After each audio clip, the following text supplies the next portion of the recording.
Welcome to My Hospice Experience, the podcast where compassion meets conversation. I'm your host, Denise Jaworski, joined by my co-host, Ashton. And together we explore real stories, challenges, and the heart behind hospice care, from patients and families to the incredible teams who make it all possible. I am Denise Jaworski, and I'm very excited today because I have Tish Hagee here with us to share her hospice experience. Thank you so much, Tish. Thank you for having me. It's a pleasure to be here today. I'm so excited for you to have that opportunity to be able to share and hopefully help others through Absolutely your experience. She's going to be sharing her hospice experience. Your words are going to shine a light for families who may be unsure about hospice care. So I'm just going to kind of get the conversation going. I have a few questions, but please feel free to add whatever you feel like is important from your experience. What was your first impression of hospice care? Well, I will say that hospice is something that I really didn't understand until I was in that position of needing it. Okay. And I didn't understand how regulated it was by insurance, how much they had to look for, how much they had to say about it. And it's very limited. So with my personal experience, I was not able to get hospice at the end. And I really, really regretted it for so many different reasons. Not only the many benefits that come with hospice care, the things that person comes in, that company comes in and really helps you to make sure that you have the right products, the right care, everything just very organized for you. But also, because if that person, which happened in my case, dies in your care, you don't have anybody that has been assigned by the state to give you that time of death. Yeah. So you have the sheriff in your house, you have the ambulance at your house, you have the mortuary at your house, you have your neighbors flowing in.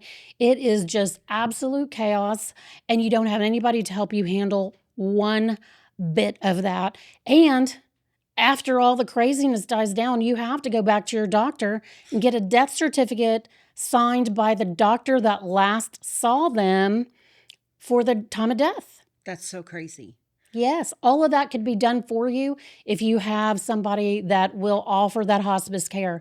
Without it, you are missing so many pieces of that puzzle. So the chaos by not having it are probably things that people don't even realize that is going to come if they don't have that hospice care guiding them through their journey. Absolutely, because I've never had a spouse that was dying, and so it wasn't something that I had really researched or anything like that. And there were so many steps that had I gone back and had somebody to say, Tish, this is what we're going to do next. This is the sequence of events. This is how we can help you. These are the services that we can offer. Oh my goodness, it would have been like I would have had the time to grieve instead of filling out paperwork, talking to the sheriff, having my neighbors ask me why there's lights and sirens in my front yard. You know, all of the things that I was having to deal with, the technical things, calling 911. Wait, why am I calling 911? Right. Because that's what they tell you. If someone dies at your home and you do not have a state-assigned representative helping you, you have to go through law enforcement. And it is just a parade of people that come to your home, and it is the most solemn, sacred, heart-wrenching moment, and you are not present for it. So when your husband passed, he wasn't on hospice services at time of passing? He was not, because my insurance was very limited in the number of days that they would give us hospice care. It was a certain number of months that they would allow us to have, and they would pay for the full service. But how do you say he's only going to be here 3 more months, 6 more months? Nobody knows. Nobody knows. At that point at the end, he had dementia. And so he told me before he kind of dropped off, I'm ready to go. But what does that mean? Does that mean in 6 minutes, in 6 months, in 6 years? Right. You don't really have any kind of perception of time with someone at the end. And even though you can see them declining, and it's expected in that moment when it comes, you don't want to be the person having to handle that. Yeah, it's very stressful. And in your situation, you're young. So let's kind of talk about that for a little bit. Okay. I'm sure that you being as young as you are, and your husband was very young, Mhm. that had to have been one hard to deal with because of the age component. I don't think Yeah. any of us expect to lose or No. plan to want to lose our spouses. In our minds, Mhm. it's like we will age, and as we get older, we'll pass, right? Right. So, um, what was your like support circle like during that time? Not from family, but from friends, right? Mhm. Because of that age piece. Like, do you feel like Yes. that it was hard for you because of the age component? Well, I think it's really hard, not just for you, but for the people around you, because no one expects someone who's 52 to be a widow. Yeah. Nobody expects. My husband was 4 years older than me. He had served in the military. He had done all these amazing things. He was having a full life before he started having strokes and then decided not to go through the medical care that he needed to go to get his health back in order. And so it was a personal choice, but everybody suffered because of that. And so I think it was really more shock to see here's this healthy guy that's working full time and doing all the things. He's got kids in college, and now he can't get out of bed because the left side of his body is paralyzed. It was really kind of like people didn't know what to say or how to react, or on the days where he couldn't speak, they would kind of just stare at him like magical words were going to fly out. And I'm Right. like, that's okay. I just talked to him and he would just kind of tell me what he was thinking with looks on his face. I think it was really difficult because in our community, in the area where we live, our neighbors are amazing. I mean, I had people coming to help me with the yard. I So had a awesome. neighbor across the street that was bringing us dinner once a week.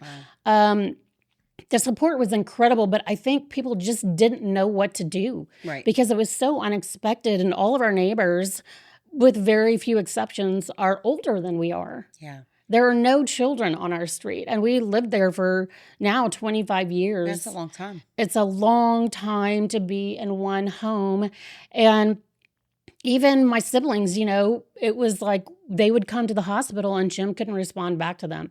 And I was the first one to get married. Wow. And so for them to come, it was very, very difficult for them to see him like Oh, I'm that. sure. And, they're like, please let us know whatever you need. But how do you know what you need? Because you Right. don't know how long this situation is going to be your life. And of course, everybody's hoping and praying that he gets better and Right. everything's fine. Of course. But our circle of help in our community was incredible.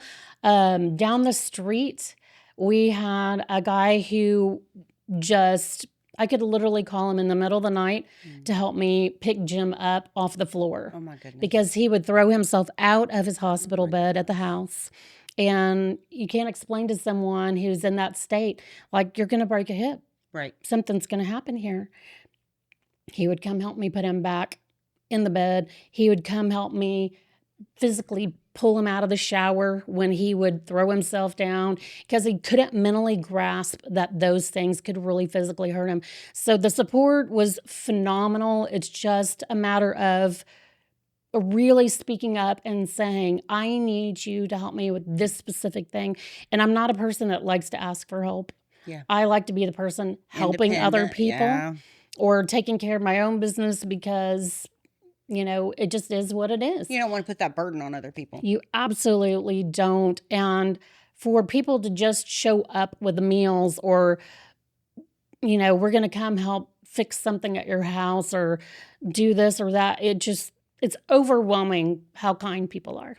But you had a huge burden to carry. Yeah. How long did that caregiving season last? It was a little over 2 years. It was a little over 2 years, which was 24 hours of a day. And people don't really realize, I think, how in depth, what a mental game that is. Yes. Because really, the last several months, Jim had very advanced dementia. So he had no concept of time or space or anything. And the volume of the TV was so loud so that he could hear it that when he passed, my ears rang for months Oh, wow. because that's how loud it was. You don't really realize all of these things. Right. But he would be watching TV and he'd watch the same thing over and over and over because it was new for him every day. Wow. And he would look up and he would say, "Well, who is that?" And I would say, "That's Bill Clinton." And he's like, "Well, who's Bill Clinton?" Wow. And so it was very much a very huge, fast, hard learning experience for me, because it certainly wasn't anything that I had watched anybody go through. Yeah. Again, because I was so young, I lost very few people. My grandparents, that was kind of expected, but nobody like this. Yeah. Nobody like this. And so it was a very tough and fast learning experience, but the support was absolutely incredible. That's awesome. Yeah. So going back to the young, obviously we're not talking about a Medicare situation. We're Yeah. talking about a insurance situation. Yes. But even when it comes to Medicare and hospice, that order has to be written by a physician to evaluate and treat. And then the Yes. treat component is, once all the clinicals are brought into us, we have to determine what is their do they meet hospice criteria? And if they do, under Mm-hmm. what diagnosis? Because Mm-hmm. sometimes we'll have patients that have multiple diagnoses. Well, which one is Mm-hmm. the best one that we're treating? When it comes to commercial insurances, that's Yeah. a whole other game. And I think it's just important that people understand. I mean, at least for us at Abundant Hospice, Yeah. we're going to do that legwork. We're going to do the due diligence. We're going to take the time on the phone with the insurance company. And no, there's not a crystal globe. Even with Medicare, we have patients that have came on before and it looks like they're imminent and they're going to die within weeks, and they've been on for months, because there's not that. We're not God. We don't know Right. when it's their time. Right. And so, but then there's some that have came on and have passed right away where we thought we would have had months. Mm-hmm. The more time that we have is better. If we have 3 or 4 months, that's when hospice is done beautifully, because it gives time for the Oh, family to truly yeah. hand it, Yeah. take away that so much of that caregiver That's a stress. gift. It's a gift. And insurance, commercial insurance, is like in our situation with Abundant.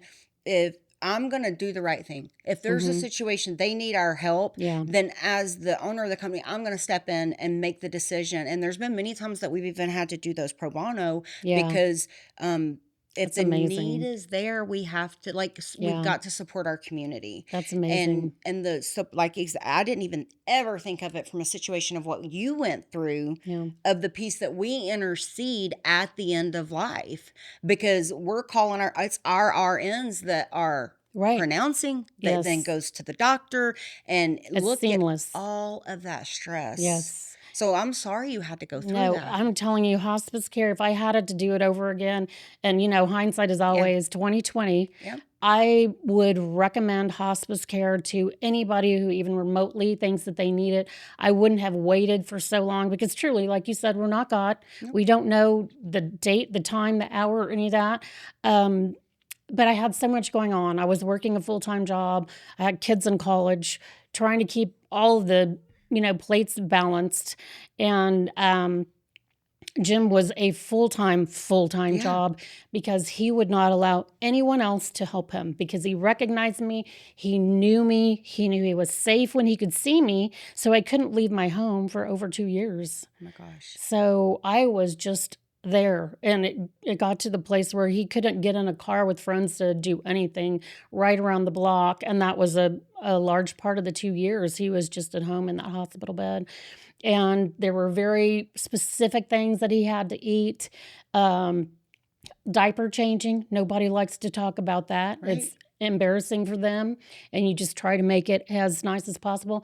But I'm saying, if there is a service that can do that for you, it takes away that level of embarrassment, because it's a medical professional. It's not Yes. somebody that you know. It's Even just the bathing component. yes, Having the CNAs that come right, in, shave them, yes, shower them, clean them up, change the sheets. Like, I just absolutely, don't know that people understand all the different components of relief that come with it. yes, And it's such a taboo in our world that if they're put on hospice, it means that, like, they're, yes, most likely yes, they have a life limiting illness that's right, allowing them to lead in that direction, right? But absolutely. at the end of the day, we don't know. We've had patients that have came on and we've took them off because they've done better. That's And then awesome. when they need it. That's So awesome. we are very good about that. Some hospices will just drag it out. Yeah. we're not going to do that because we've brought many on services that other hospices have done what we were talking about earlier, to Mhm. where it's like, okay, the 6 months, we hit that 6 month mark, Yeah. and they kept going. Well, they've documentation wise met criteria, Mhm. but now they're at the point of their 13th, 14th, 15th, 20th cert period, and Yeah. no other hospice wants to pick them up. Right. And we've Yeah. had to pick up many like that, but we will Wow. not do that Yeah. because we've picked it up on the back end of it, Mhm. but we will not participate on the front end of it. Yeah. So if in their first or second cert period we see like, no, we need to take them off, Yeah. teach the family, talk with the Yeah. family. When this time starts to happen, you need to call us back. Like, we're not going to just drop them and leave them. Like, See, that's amazing. That's such a gift of having somebody that is educated in this specific field because I mean, I have a couple of degrees. I'm not uneducated. I just had never been through this experience, and to have somebody that could come into my home, not only provide my husband with the care that he needed, but the care that I needed yes. because I was on 24 hours of the day. I did not sleep more than 3 hours a day for over 2 years So because crazy. every time I would lay down, the TV would go back on or he would need something, something would come up, and I just couldn't even see straight by the end. I had zero time to grieve because I always had to do something. I had nobody there. I had no backup. I had nobody to lift any part of that load as far as the day to day or at the end, even these are your next steps. This is who we call. This is where you go. I had no idea until a friend of mine who's with the Texas Rangers said you have to call 911 because I did not have a hospice care person Right. assigned to me. I had no idea where to even go. And guess what? It was Christmas Day. Oh my gosh. Do you know how many people are Oh available on my Christmas Day? gosh. 0 people are available Oh on my Christmas gosh. Day. Well, you got it. So, I mean, you were loaded down, but your nerves had to have been so rattled. yes, I was just exhausted on every single possible level. And all I could do after that was think of what can I do to help my kids? What Oh can I my do to get gosh. this service going? What can I do to get ready to go back to work? I didn't ever have that time to just sit down and say, look what just happened. So it's been almost 2 years now. Have Yes. you took that time yet? Not really, because after that, I had to do all of the legal paperwork, and work with attorneys and put things that were in both of our names in my name, Right. and then make sure that our property was secured, Oh my gosh. just one thing after another. And that takes time. It That does does. not move quickly at No, it all. does not. And that is a hard level to learn right there because there's so many details. But if I would have had somebody that could call the insurance for me, when I say it would have saved me easily 40 hours a week, easily dealing with insurance, I would have had a life. Right. I mean, I don't even know what I would have done with all that time because I spent a portion of every single day On the phone. on the phone with insurance, and I was just trying to navigate my way through it. So If I stressful. had a guide that was saying, this is what you need to do, we're going to take care of this, we're going to da-da-da, all you need to do is give permission, I would have been singing hallelujah. And that's part of the reason why I'm the owner of Abundant Hospice. Part of the reason my heart is so big for the community is and doing Mhm. things like this, our conversation we're having right now, the content we put out is to educate, because people don't think they need to hear these messages Yeah. until they're in the situation. But then when they're in the situation, they're so stressed and they're so Right. overwhelmed, they can't even think what they should do. And if they Yes. end up in the wrong hands, because that can happen too, oh boy, Yes. oh Oh, boy. And so I'm thankful that you came to share a little bit of what your experience was like, n- especially no. being a widow at such a young age and having to go through this for so many years. And in hindsight, all the family that offered to help, like your siblings, do Yes. you wish in hindsight now that you would have gave them a specific task instead of trying to hold it all? Um, no, but I wish I would have had a service that would have helped me because I would have Gotcha. loved that.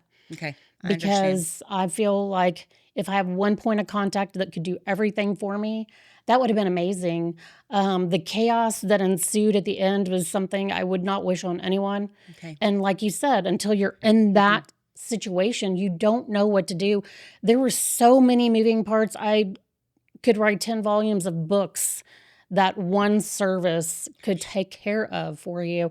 Literally, the end was so bad for me because the ambulance came in. The guy, he had already been deceased for over half an hour, and he wanted to put paddles on him and resuscitate him. I had to get an attorney on the phone to keep him from doing that. Did he have a DNR in He place? did.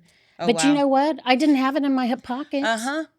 I knew in my brain where it was, but this Yeah. person was talking to me, and I'm like, the Oh, my screen gosh. is, nobody's home right now. I'm trying to absorb everything that needs to be done in that moment. And he's telling me, if you can't get that to me in 30 seconds, I'm going to start with the paddles. And my I'm like, gosh. no, sir, you are not. And the fight came out on me. Oh, my But I gosh. wouldn't have had to do that if I had somebody Right. to do it for me. It would have already been taken care of. Correct. Cannot recommend it enough. Cannot recommend hospice enough, because that would have exponentially changed everything for me. For sure. Well, I wish we would have had a conversation sooner. Me too. But I think with every situation, if you don't help the next person that comes along to avoid the things that were hard for you, you're not doing your job. You're not helping out. That's just what has to happen. You have to help make things easier, better for the next person, to not have to go through this absolute pain and suffering when you don't need to be doing that. You need to take the time to grieve and to live your life and to move forward. Allow somebody to do that can help you, that isn't emotionally attached to it. Yeah, that's so powerful. Well, I hope that our talk today is able to do exactly that. Yeah, because I don't believe absolutely. that God has us go through anything by happenstance. Right. And even though some of those struggles and tribulations can be overwhelming, God somehow gives us the strength and we get through it, which I know your faith, being as strong as it is, had to have been what kept your sanity. Absolutely. Well, a little bit you may have had at moments, right? Very little. But he kept you together. Yeah. And that's I believe that your message and that experience, that testimony, and hopefully by you sharing the story, we're going to be able to touch some ladies, even I the young. truly hope so, because I'm telling you, it can be so much easier if you just have somebody that really knows what they're doing. Let them come in, let them provide a service for you that they're very well versed on. Winging it is not the way to go. No. Well, thank you so much. Is there anything else that you would like to share? No. I just really wish I would have known more about this, but I didn't. And so hopefully the next person out there that hears this message will be smarter than I am and do something about it and get the help that they need. Don't be afraid to ask for help. That's so awesome. Thank you so much for sharing your Thank you story for with us having me. today. It's a pleasure. I'm going to pause real quick.